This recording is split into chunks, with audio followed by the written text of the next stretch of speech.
ઓલી ભૈરી ત્યાં તો જગદંબામાં તું જોગણી અને મારી જપીએ તોડા જાપુરે એવા અખંડ તોડા દીવડા બળે હે મારી મરે ખાન વિષ ભુજારી ક્યાં તો આ ભરે વાદળ ભરે ને દાડા ફરી જાય નદીઓની નીર. હાય ફ્રેન્ડ્સ, ગુડ મોર્નિંગ, જય મુરલીધર. આપણે સવારમાં નાહી ધોઈ તૈયાર થઈને જઈને આપણે પંપે. અને આ બાજુ અમારા નવા મકાનનું કામ ચાલુ છે અને ચાવી લઈ લીધી છે ગાડીની અને નીકળી જઈ. તો શાયદ આપણી ગાડીમાં 2 ટાયરમાં હવા ઓછી છે, તો ચેક કરી લઈએ પહેલાં. તો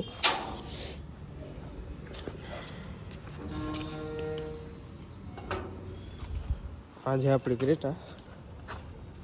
કાલ આ સાઈડના મીટરમાં દેખાતા હતા આ ટાયરમાં 2માં હવા ઓછી છે, પણ ના નથી, એટલી બધી ઓછી નથી. પંપે આપણે હવા ભરવાનું ત્યાં ભરી લેશું હવા.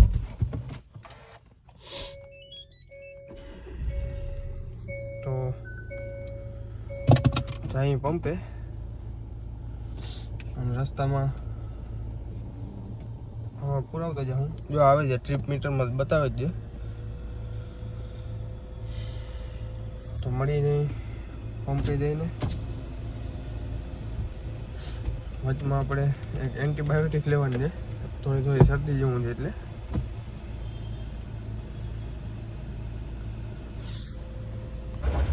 તો હું પંપે પહોંચી ગયો અને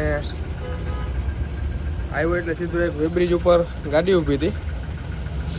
અને અમારે અહીંયા લીલાવાળા આવે છે, એ લગભગ પૂરતા વેબ્રિજ ઉપર લીલાવાળા બધા લગભગ આ ઓલા રેઢિયાર ગાયું હોય છે ને એને લીલું નાખે. જો કે લગભગ નાખી જ દે, ના નાખે તો અમે નાખી દઈ. એને પૈસા દઈને કે ભાઈ 50-100 રૂપિયા જેટલું આવતું હોય એટલું દઈ દો. અને વેબ્રિજમાં ગાડી ઊભી હોય છે, લીલાવાળાને હેરાણે એટલું કરે છે આ ગાયું, તરત માથે વહી જાય છે અને એક દાણ ને જ માથે ઊભું રહેવું પડે છે. અને આ બાજુ છે આપણી ક્રેટા ને આ છે આપણો પંપ. અને પંપે આવીને સીધું આપણું પેલું કામ એ હોય છે કે ખૂણામાંથી જેટલી પણ રિક્ષા હોય છે એને દરરોજ હટાવવી પડે છે, કેમ કે એ નકર આખો અહીંયા પેલો ઓલો રસ્તો હોય છે આવક જાવકનો બંધ કરી દે. જો તમને લાઈવ દેખાડું કે સામે જ જો ઓલી રિક્ષા વચ્ચોવચ પડી જાય, સાવ રસ્તાની વચ્ચે 2 પડી જાય. આ ગાડી આવે છે એટલે નથી દેખાતું, જે એમાં પડી જાય 2.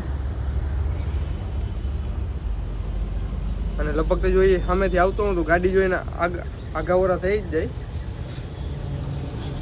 કેમ કે ત્યાં છે ને રસ્તામાં વચ્ચે આવક જાવકમાં ગાડીમાં નડે છે. એમાં મોટા ઓલા આપણે વેબ્રિજ ઉપર કાંટો કરાવવા આવે છે, રેતીની ગાડીને આવે છે, એને બહુ નડે. અને મોટી ડીઝલ ભરાવવા ગાડી આવે છે એને પણ નડે, ત્યાંથી વરી કે ના શકે. તો પહેલાં એને હટાવવાના થોડા ઘણા આગળ કરી નાખે એટલે વાંધો ન આવે. અને હવે આપણે ધીરે ધીરે આપણે ભૂગવા નહોતું 8 વાગે ને થઈ ગયું છે મોડું, 8:30 જેવું થઈ ગયું છે. તો પંપનું પહેલાં થોડું ઘણું કામ પતાવી લઈ. તો આપણે બપોર પહેલાંનું પંપનું કામ પૂરું થઈ ગયું. હવે જઈએ જમવા ઘરે. ને સવારે કીધું ને એમાં આપણી ગાડીના ટાયરમાં હવા ઓછી હતી, તો ભરાવું જાઉં હવા. જો કે આપણે પંપનું જ છે, ત્યાં જ ભરાવું જાઉં. અને હવા ભરાવીને નીકળું પાછો ઘરે જમવા. જમીને પછી બપોર પછી શાયદ પંપે થોડું ઘણું કામ પતાવીને બીજું 2-4 કામ જે પતાવવાના છે.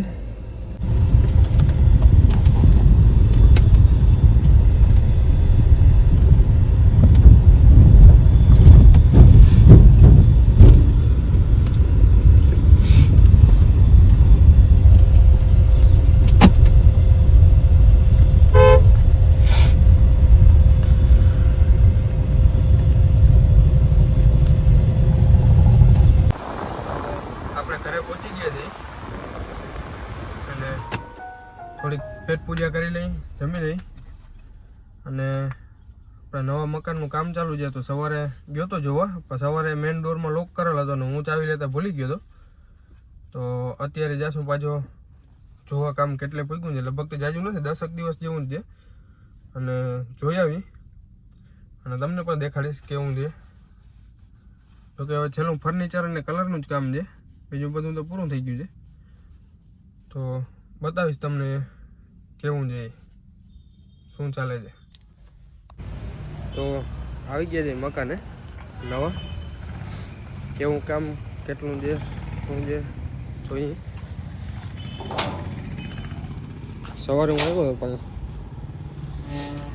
ત્યારે કામ કરવા કોઈ નહોતા અને હું ચાવી લેતા ભૂલી ગયો હતો.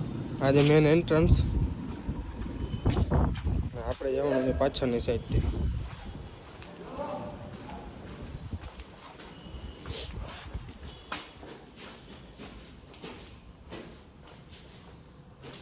અત્યારે તો માલ બધો પડ્યો છે. આપણા બને છે સોફા, અહીં હોલ છે મેન 2 અને આ બાજુ છે કિચન. હા મેન મંદિર છે અને એક રૂમ નીચે છે. ઉપર જે 3 માળ પર આપણે એટલા નથી જવું. 3 માળ ક્યારેક દેખાડીશ તમને કેવું છે શું છે. આપણો જે મેન ડોર,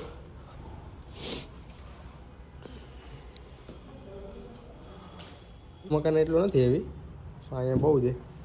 ડબલ ડોર છે હા, અને એક જારી છે. સવારે હું આવ્યો ત્યારે જારીમાં લોક હતો.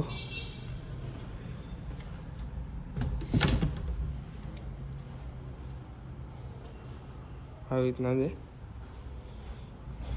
સારું, તો હું જમી લઉં ને જમીને નીકળીશ પંપે પાછો. તમને દેખાડીશ પંપે બપોર પછી અમારે કેવા કેવા માણસો છે. બહુ મોજીલા છે, મજા આવે છે બધે ભેગી. અને આપણે કોઈ છોકરા એવું રાખ્યું જ નથી કે આ મારો માણસ છે. વધારે સગા ભાઈ જેવું છે. તો સાંઈ જઈ પંપે પાછા જમીને. તો ઘરેથી આપણે પાછા નીકળી ગયા છીએ પંપે જવા. ને જામનગરનું 7 રસ્તા કહેવાય, અહીંયા પૂગ્યા છે. પછી આપણે લાલ બંગલો એક થોડું કામ છે તો એ પતાવતા જશું. અને આજે 7 રસ્તા સર્કલ ઉપરથી આજે ઓવરબ્રિજનું કામ ચાલુ છે.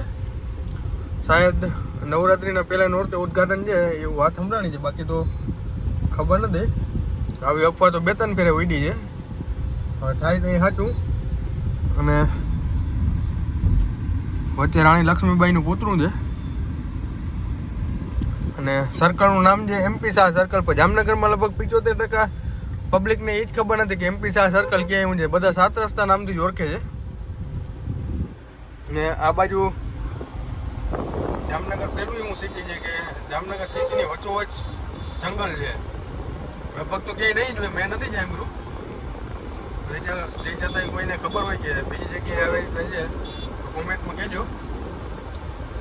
અને આ આપણો પહેલો બ્લોક છે. અને અહીંયા થઈ ગઈ છે ટ્રાફિક થોડીક. હું એ ટ્રાફિકનો લાભ લઈને તમારા 2 વાત કરું. અને પહેલો બ્લોગ છે તો સપોર્ટ કરજો, શેર, સબસ્ક્રાઈબ, લાઈક, કમેન્ટ બધું જીકી જ દેજો. એટલે ધીરે ધીરે આપણે આગળ વધી. જોકે ઘણો ટાઈમથી શોખ હતો આ, પણ પ્રોબ્લેમ એવો હતો કે આપણે નહોતું આવડતું કંઈ, અને થોડોક ટાઈમનો પ્રોબ્લેમ હતો કે ભાઈ ટાઈમમાં ભેગું નહોતું થતું. હવે ધીરે ધીરે ટાઈમ નીકળે છે તમારી. હું પંપે જઉં છું અને પંપમાં મારે ભેગા એટલા છોકરા કામ કરે છે. ઘણા તો મારી પહેલાં નહીં કામ કરે છે, આજકાલના નથી. પણ અત્યારે આપણે એવો સંબંધ છે ભાઈ જેવો કોઈથી એવું નથી બન્યું કે ઘણા માણસો નીકળી જાય છે, એવું કંઈ નથી. નવા આવતા હોય છોકરાને ના ફાવે તો નીકળી જાય છે, અને ઘણા જૂના જે એમનીમાં જ રહે છે. ઘણો ટાઈમ થયો છે, લગભગ અમુક તો 7, 8, 10 વર્ષ થયા છે. એ તો મારી પહેલાં નહીં છે, પંપની અંદર કામ કરે છે. અને પંપે જાય છે અને લાલ બંગલે ભૂગવો એવો. આ બાજુ છે ક્રિકેટ બંગલો. અહીંયા લગભગ આ એરિયામાં બંગલે જ છે, ક્રિકેટ બંગલો, લાલ બંગલો. અને અહીંયા તમને મોકો મળશે તો બતાવીશ. છોકરા છે ને કેમેરો સામે આવે ને એટલે જાવ ચૂપ થઈ જાય છે, બોલતા નથી. અને કેમેરાની પાછળ જે બોલે છે ને આખો જે તમારો ટાઈમ કેમ હોય છે તમને ખબર જ ના પડે. એવા છે બધા મસ્તી. પંપે જઈને લાલ બંગલો પૂગી ગયો છું, પતાવી લઉં થોડું કામ છે. તો મિત્રો આજે અમારા પંપનો ગઢવી અને સારું ગાય છે, તો આપણે એ ગૌરવી અને તમને સંભળાવી. તમે સાંભળીને કહેજો કે હવે પંપની અંદર અમને કંટાળો આવે કે ના આવે. અમારે તો આખો દી આવું હાલતું હોય. અને સાંભળો 2 મિનિટ કે હું ગાઈ જઈ. અને હમણાં એ ગાયને પાસે લેવા જાય ચા. પછી ચા પીવાટાને તમને સીન દેખાડી કે પંપની ઓફિસમાં ચા આવે તો એ કેવો સીન હોય. જોકે લગભગ તો આખો પંપ જ અંદર હોય, બહાર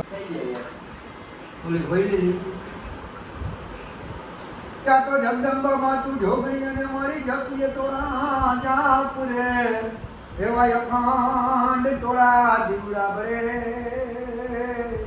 હે મારી મરે કાં વિષ ભુજાડી. ક્યાં તો આ ભરે વાદળ ભરે ને દાડા ફરી જાય નદીઓ નીર એવા સોલંકી કોઈ દી બોયલા ના કરે હે મારો વારો વીર વાસરો. એ હાલો સોલંકી ચાલો ચડો ચારણ લૂંટારા દેવલ બાની ગયો ઉઠી જાય. એ હાથે તલવાર એને ભાલા સુહા સોલંકી વચરાજ ઘોડે અસવાર. હે દાદા એને મરવું એક જ વાર એવા સોલંકી વચરાજ. દાદા એને મરવું એક જ વાર ગાયું નિવારે ચડ્યા વચરા